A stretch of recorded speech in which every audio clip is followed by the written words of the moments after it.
Okay, so track 6 is... It's Redacted. It's Redacted. Yeah, so pretentious of me. But to be fair, I do address that it is pretentious in like the first 20 seconds of the song. Yeah. So, the song Redacted was originally someone's name. Also, someone's name was originally in the lyrics of the chorus. Even like at the time of writing, I was like, when we break up, this is gonna hurt really bad if I have to sing this person's name. Also, I have to ask them permission to use their name, and I'm not sure I want to do that. Yeah. Like, even if they were to give me permission, that might hurt a little bit. And It's a heavy song. It's a heavy song. It's a really, really heavy song. And in fact, I'm pretty sure they didn't really like it. No. They thought it was a good song. Yeah. Which I don't think that anybody can deny it's a good song. Yeah. Well, people will, but they're not important. The people that think it's a bad song don't matter. So, Redacted. Let me talk about how that happened. We've had this conversation before, but for my whole life... Yeah, speak to them. I've heard all this before. I thought I was straight. And there was always this sort of like, at least in my head, this sort of like implied... shrug, question mark, after the word, you know, because I had never had a crush on, like, anybody that wasn't a guy. Like, even celebrities, made-up characters, anime characters, like, I just didn't. I wasn't, like, grossed out by the idea or, like, repulsed by the idea or anything like that. It was just sort of like well, it didn't happen, but, it's fine if it does. And then, I bet you totally will not believe what I'm about to say, based off of the lead-up I just gave. The strangest thing occurred. I developed a crush on someone that indeed was not a guy. My brain kind of freaked out at that. I was very scared immediately. Immediately very, very scared. And afraid. Yeah, confused. I hadn't realized how much of my sexuality was a part of my like actual identity until the concept of it changing was like something that was very real and very present. And something that I had to consider like immediately, not only because, you know, I wanted to know what my feelings were, like, oh, do I actually like this person? Do I just, have I just been alone for so long that the idea of being with anyone seems appealing?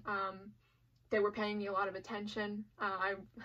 What's going on here? What's going on here? Something is afoot. There wasn't only pressure, like, from myself to figure it out, I guess, because I also wanted to give that person an answer on, like, do I like you? Or do I just like that you pay attention to me?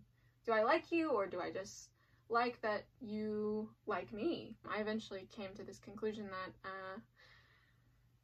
no, I liked them. No, I liked them, and I tried to deny it in my head for about all of 4 or 5 days. It didn't work for very long. It did not work for very long.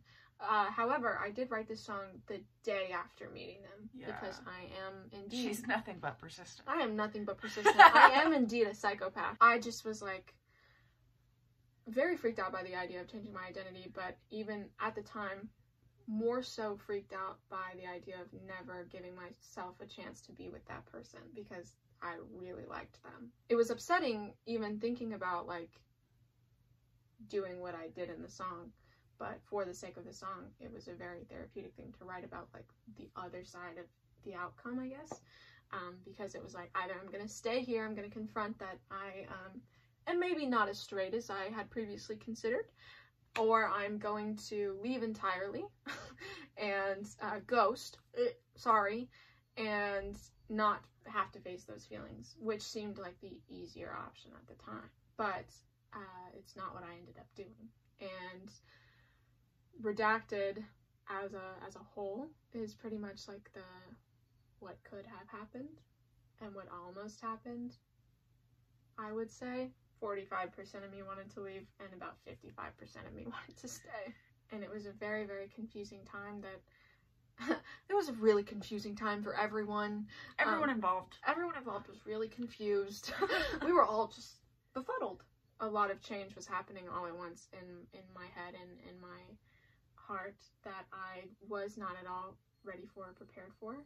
And when it actually like happened, it was a lot scarier than I'd ever anticipated it being. But Redacted, yeah, changing your sexuality. It's a big thing to be dealing with. Yeah. Just all of a sudden, you know. Well, not necessarily all of a sudden, but have it manifest kind of all of a sudden, have to be so. To have to not only figure it out for yourself, but figure it out for someone else. Yeah. It was a lot of pressure, and not that they put it on me in any way, but to want to give them an answer. Yeah. Like, it definitely brought it out of you. Oh, yeah. Oh, so answer the question. Answer the goddamn question. Yeah, it was a really big deal. And Redacted was the last song I wrote for the EP, and immediately after writing it, I was like, yep, I'm switching that out. I'm switching that out for this song, and it is happened very fast. It is going to be the last song on the album, yeah. On the EP, because it is my favorite song I've ever written. I think you writing it, like fleshing it fully out, and deciding it was going to be on the EP, and not just that, but also that it was going to be the last song on the EP. It all happened within like just a few days. I think I literally sent an email to my label, and I was like, I'm changing it. Yeah. I was like, I'm giving you no say in the matter. I'm changing it. This is going to be on it. I considered very, very briefly waiting and putting it on the album. And then the idea of waiting that long to put out the song because it was such an important song to me was like torture. I was like, I don't want to sit on this song for that long. I want to put it out. That's a close on my debut EP. Your Name, out on May 14th. And that's a close on Firestone Chats with Rosie and Leanna. Have a blessed day. A blessed day. A great day. Peace and blessings to all of you with all my love.